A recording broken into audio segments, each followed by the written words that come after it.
올해 가장 큰 이슈였던 모델 Y RWD LFP 배터리 사용에 대한 문제는 없는 것으로 판단이 되고 있습니다.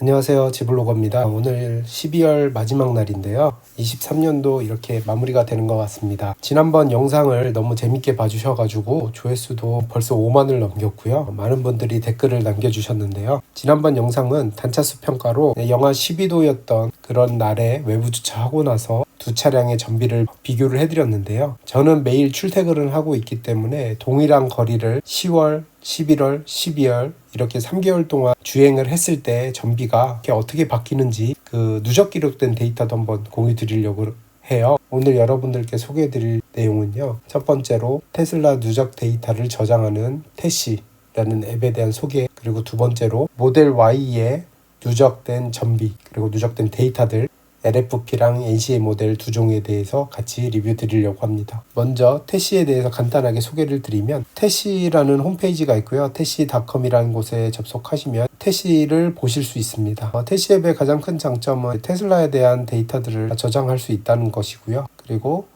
테슬라에 대한 데이터를 웹사이트나 아이폰, 그리고 애플워치, 안드로이드, 웨어OS, 아마존, 그리고 개발자들한테 API도 제공을 하고 있고요. 이 부분이 되게 편한데요. 보통 다른 어플 같은 경우는 핸드폰이나 아이패드 앱에서만 접속이 가능했는데 이건 웹에서도 접속이 가능합니다. 그래서 웹을 통해서 접속을 하게 되면 제 차량의 위치, 그리고 제 차량의 배터리, 제 차량의 온도 등을 웹사이트에서도 볼 수 있고요. 아까 보신 대로 아이폰, 아이패드 앱도 있고 애플워치에서도 가능합니다. 그러면 일단 태시 앱을 간단하게 소개를 시켜드리면요.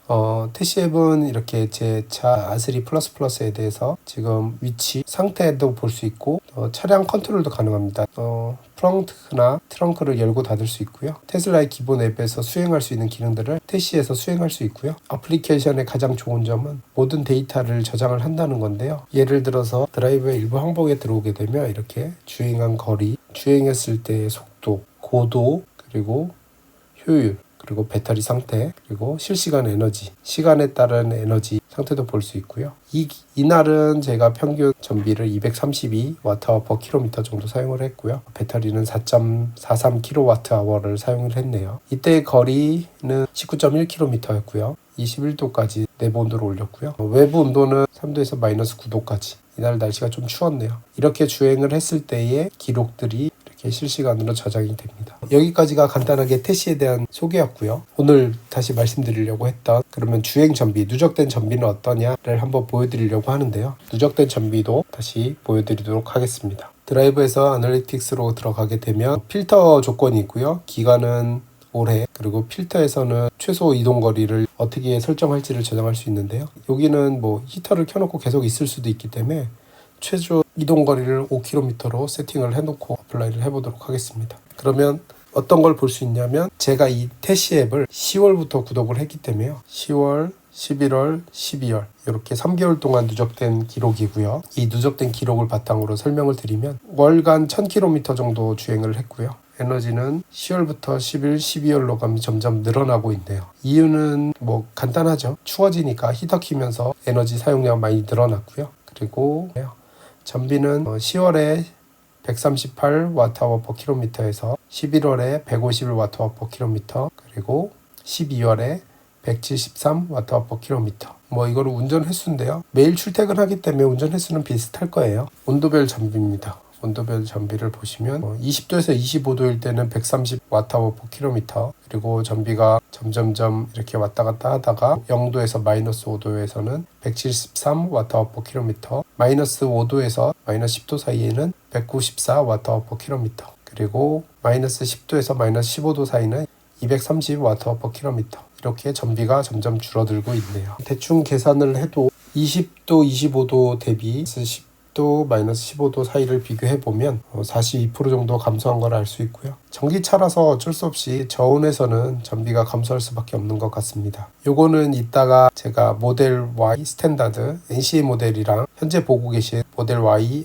RWD LFP 모델의 전비 비교도 한번 그래프로 그려서 보여드릴게요. 그래서 태시는 데이터를 이렇게 계속 기록을 하기 때문에 겨울에 어떻다, 탈 수 있다, 탈 수 없다 이 내용들을 이 데이터 기반으로 얘기하시면 제일 깔끔할 것 같습니다. 그래서 효율도 12열 엄청 추웠잖아요. 물론 따뜻한 날도 있었지만 누적으로는 전비가 생각보다 괜찮다라는 걸 볼 수 있고요. 173이면 전비가 대충 5.8 정도 되네요. 12월에 그 추운 날씨들을 포함해도 평균 전비는 5.8 정도 된다. 그래서 이 부분 참고하시면 될 것 같습니다. 또 태시의 이 배터리 헬스 보시면 기본적으로는 30% 미만으로 떨어지면 배터리 교체가 테슬라의 개런티에서 보장이 된다는 얘기고요. 그리고 이 회색은 배터리의 열화도입니다. 열화도인데 15만 킬로를 타고도 58.7 계산해보면 98.4% 정도네요. 전 세계에 있는 LFP 배터리의 차량의 태시 누적 데이터고요. 누적 데이터를 플러스를 해보면 15만 킬로를 타더라도 한 1%, 1.5% 정도의 열화밖에 발생하지 않는다. LFP 배터리가 뭐 3년 쓰면 못 쓸 거다 어쩌다 그런 얘기가 많은데 물론 1년에 15만 킬로 타시는 분들도 계시겠죠. 전 세계에 누군가는. 어쨌든 배터리 기준으로 15만 킬로를 타더라도 LFP 배터리 같은 경우는 열화가 1%밖에 되지 않는다. 그래서 배터리의 열화도도 볼 수 있고요. 그리고 배터리에 따른 가용거리, 그리고 배터리 충전 횟수. 이건 좀 아이폰 같지 않나요? 아이폰처럼 지금 뭐 19.8에 충전을 했다. 뭐 이런 식으로 나오는데 현재 한 20회 정도 했으니까요. 이 정도면 뭐 LFP 배터리도 크게 문제는 없을 것 같습니다. 이제 그러면 많은 분들께서 LFP의 열화도가 심하고 장기간 탈 수 없다. 그리고 저온에서 취약하다라는 얘기를 하시는데 누적된 데이터로 진짜 그런 문제가 있는지 한번 보여드릴게요. 먼저 NCA 배터리를 적용한 모델 Y 스탠다드입니다. 이의 열화도를 보시면 딱 봐도 LFP 배터리 대비해서 이 보라색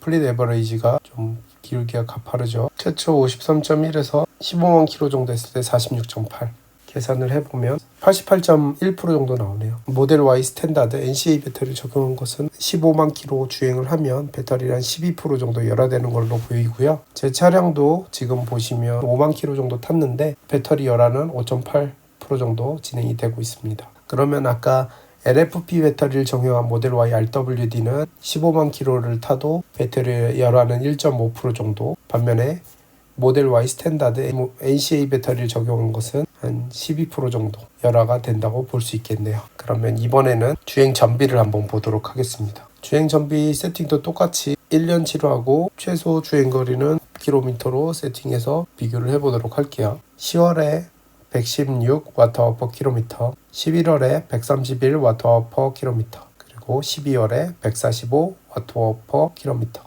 확실히 모델 Y 스탠다드 NCA 배터리를 적용한 모델이 가벼워서 그런지 전비가 굉장히 좋게 나오고 있습니다. 그러면 온도별로도 비교해 볼게요. 20도, 25도에서는 116Wh/km, 그리고 점점 줄어들고 있고요. 마이너스 10에서 마이너스 15도 사이에서는 174Wh/km, 대략 30% 정도의 배터리 감소가 있습니다. 올해 모델 Y RWD가 LFP 배터리를 적용한다 그래서 굉장히 많은 루머들이 있었어요. 그래서 모델 Y RWD는 주행거리가 반토막이 나고 배터리 용량이 낮을 때 전압이 측정이 안 돼서 뭐 급감할 거고 뭐 그런 이상한 소리들이 많았었는데 일단은 제가 직접 운행하면서 영상 7개 정도를 올렸고요. 관심을 가져주셔서 영상 조회수도 굉장히 많이 나왔는데 어쨌든 결론은 모델 Y라는 동일한 차량을 기준으로 해서 배터리를 LFP를 썼던 NCA를 썼던 영하 10도 15도에서 주행거리는 대충 한 33%에서 40% 정도로 거의 유사하게 다 반토막 나고요.